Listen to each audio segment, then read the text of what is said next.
बहुत अच्छे से जानते हैं, समझते हैं। पिछले कई वर्षों से भारत और यूके के संबंधों को मजबूत करने में प्रधानमंत्री जॉनसन की बहुत महत्वपूर्ण भूमिका रही है।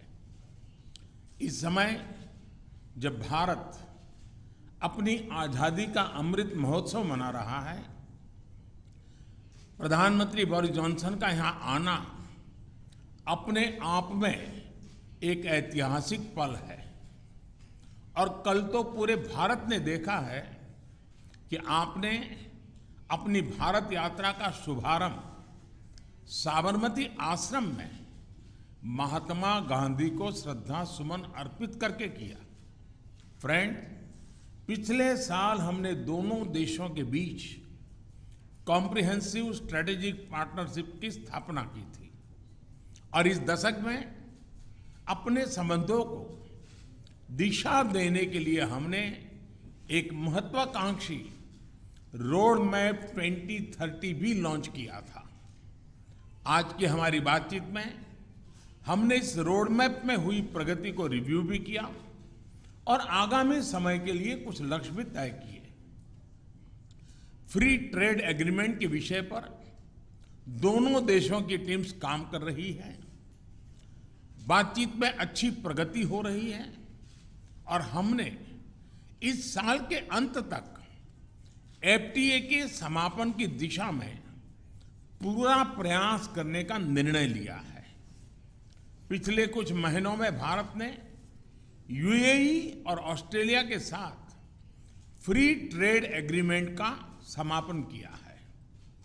उसी गति, उसी कमिटमेंट के साथ हम यूके के साथ भी एफटीए पर आगे बढ़ना चाहेंगे। हमने रक्षा क्षेत्र में सहयोग बढ़ाने पर भी सहमति व्यक्त की है। रक्षा क्षेत्र में मैन्युफैक्चरिंग, टेक्नोलॉजी, डिजाइन और डेवलपमेंट सभी क्षेत्रों में यूके द्वारा आत्मनिर्भर भारत के समर्थन का हम स्वागत करते हैं।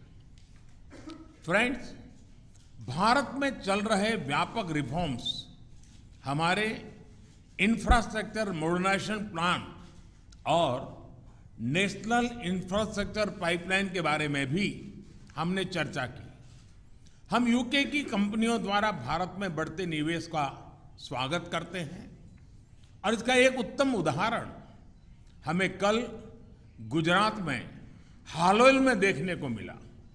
यूके में रहने वाले 1.6 मिलियन भारतीय मूल के लोग समाज और अर्थव्यवस्था के हर क्षेत्र में सकारात्मक योगदान कर रहे हैं। हमें उनकी उपलब्धियों पर गर्व है और इस जीवंत सेतु को हम और मजबूत करना चाहते हैं। इस दिशा में प्रधानमंत्री जॉनसन ने निजी रूप से बहुत योगदान किया है। इसके लिए मैं उनका अभिनंदन करता हूं। फ्रेंड्स, हमने ग्लासगो में आयोजित COP26 में लिए गए संकल्पों को पूर्ण करने के लिए अपनी प्रतिबद्धता जताई। आज हमने अपनी क्लाइमेट और एनर्जी पार्टनरशिप को और अधिक गहन करने का निर्णय लिया। हम यूके को भारत के नेशनल हाइड्रोजन मिशन में शामिल होने के लिए आमंत्रित करते हैं और हमारे बीच स्ट्रेटेजिक टेक डायलॉग की स्थापना का मैं हृदय से स्वागत करता हूं। फ्रेंड्स, आज हमारे बीच ग्लोबल इनोवेशन पार्टनरशिप के इम्प्लीमेंटेशन अरेंजमेंट्स का समापन एक बहुत महत्वपूर्ण पहल साबित होगी। यह अन्य देशों के साथ हमारी विकास साझेदारी को और मजबूती प्रदान करेगा। इसके तहत तीसरे देशों में मेड इन इंडिया इनोवेशंस के ट्रांसफर और स्केलिंग अप के लिए भारत और यूके $100 मिलियन तक को फाइनेंस करेंगे। इनसे सस्टेनेबल डेवलपमेंट गोल्स की प्राप्ति में और क्लाइमेट चेंज से निपटने के प्रयासों में भी मदद मिलेगी। ये हमारे स्टार्टअप्स और एमएसएमई सेक्टर के नए मार्केट्स तलाशने और अपने इनोवेशंस को ग्लोबल करने में बहुत उपयोगी सिद्ध होगा। फ्रेंड्स, हमने क्षेत्रीय और वैश्विक स्तर पर हो रहे अनेक डेवलपमेंट्स पर भी चर्चा की। एक free, open, inclusive and rule based order पर आधारित इंडो पैसिफिक क्षेत्र बनाए रखने पर हमने जोर दिया। इंडो पैसिफिक ओशन इनिशिएटिव से जुड़ने के यूके के निर्णय का भारत स्वागत करता है। हमने यूक्रेन में तुरंत युद्ध विराम और समस्या के समाधान के लिए डायलॉग और डिप्लोमेसी पर बल दिया। हमने सभी देशों की क्षेत्रीय अखंडता और संप्रभुता के सम्मान का महत्व भी दोहराया। हमने एक पीसफुल, स्टेबल और सिक्योर अफगानिस्तान और एक इंक्लूसिव और रिप्रेजेंटेटिव गवर्नमेंट के लिए अपना समर्थन दोहराया। यह आवश्यक है कि अफगान भूमि का प्रयोग अन्य देशों में आतंकवाद फैलाने के लिए नहीं होना चाहिए। एक्सेलेंसी, आपने हमेशा भारत और यूके के संबंधों को मजबूत करने के लिए विशेष प्रयास किए हैं। इसके लिए हम आपका अभिनंदन करते हैं। एक बार फिर आपका और आपके प्रतिनिधिमंडल का भारत में हार्दिक स्वागत है। बहुत बहुत धन्यवाद। Thank you, sir. May I now request His Excellency Right Honourable Boris Johnson. Thank you very much. Thank you all. My friend Prime Minister Modi, Narendra, my khas dost, I think is the phrase I want in Hindi. We've had a fantastic 2 days here in India. And yesterday I became the first Conservative Prime Minister to visit Gujarat, which is your birthplace, of course, Narendra, but as you've just said, the ancestral home of about half of all the British Indians, and I had an amazing reception, absolutely amazing. I felt a bit like Sachin Tendulkar, and my face was about as ubiquitous everywhere as Amitabh Bachchan. I was everywhere to be seen, and it was fantastic. Now this morning we've had wonderful talks, and I think that they have strengthened our relationship in every way. In challenging times, it is very important that we, the Khas-dos, get closer together.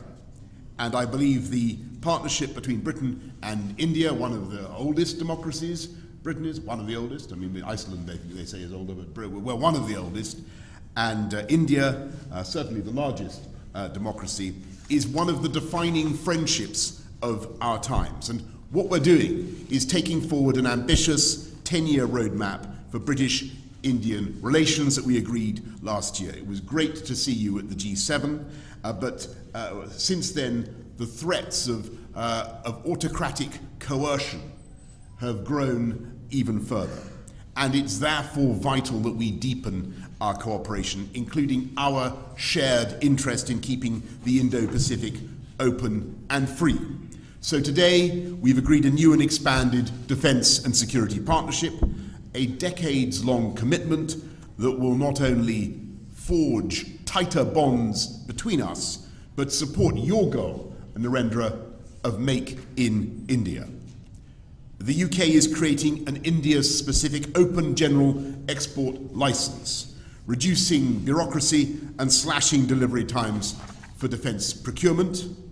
We've agreed to work together to meet new threats across land, sea, air, space and cyber, including partnering on new fighter jet technology, maritime technologies to detect and respond to threats in the oceans. We're extending our partnership as science superpowers and building on the collaboration between Oxford AstraZeneca, for instance, and the Serum Institute of India, which vaccinated more than 1 billion people against COVID, including, I'm proud to say, me. I have the Indian jab in my arms, and a power of good it did me. So many thanks to India. And that has helped India to become what Narendra has called the pharmacy of the world.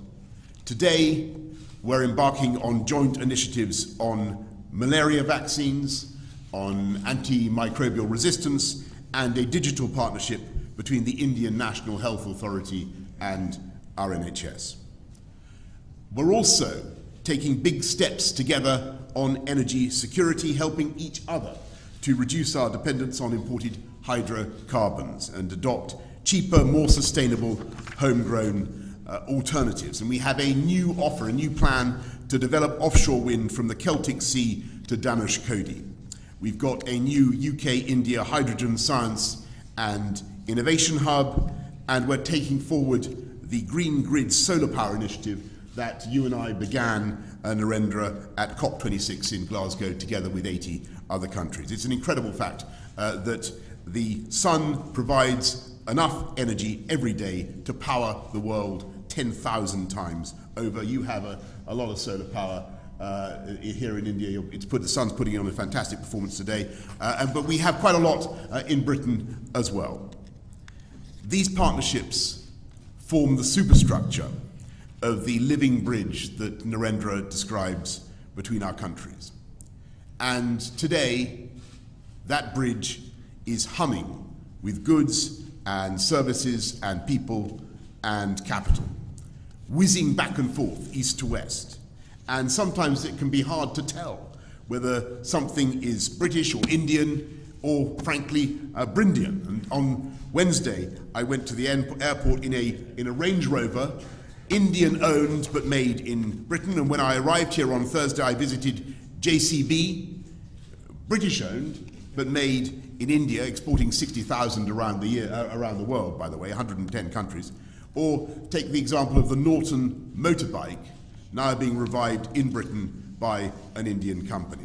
And I'm very pleased that this visit has not only deepened our economic partnership, we've agreed new deals worth £1 billion and created more than 11,000 jobs across the UK in everything from electric buses to the robotic surgery of Smith & Nephew, which I saw yesterday, as well as in artificial intelligence, where India's strengths are remarkable. And perhaps most significantly for the long term, we're making full use of the freedom that we now have to reach a free trade agreement, a deal where you can lift those tariffs, you can, India, Narendra, on our machinery and apples. Actually, you've already done it on apples, so thank you for the apples. And in turn, we can lift the tariffs on your rice and textiles. We've already closed 4 chapters, and today we're announcing new measures to make it easier to export UK-made medical devices to India and ensure mutual recognition of UK higher education qualifications. And as the next round of talks begins here next week, we're telling our negotiators, get it done by Diwali in October. Get it done by Diwali. This could double our trade and investment by the end of the decade, widening that living bridge into a multi-lane motorway pullulating with beautiful jointly made electric vehicles and creating hundreds of thousands of new jobs in both our countries. So, as India celebrates its 75th year of independence, I am filled with optimism about the years ahead and the depth of the friendship between our countries and the security and the prosperity that our partnership can deliver for our people for generations to come. Thank you all very much, and thank you, Prime Minister Modi. Thank you. Thank you. Thank you, Excellency. That concludes the press statements. Please remain seated as the dignitaries leave the stage.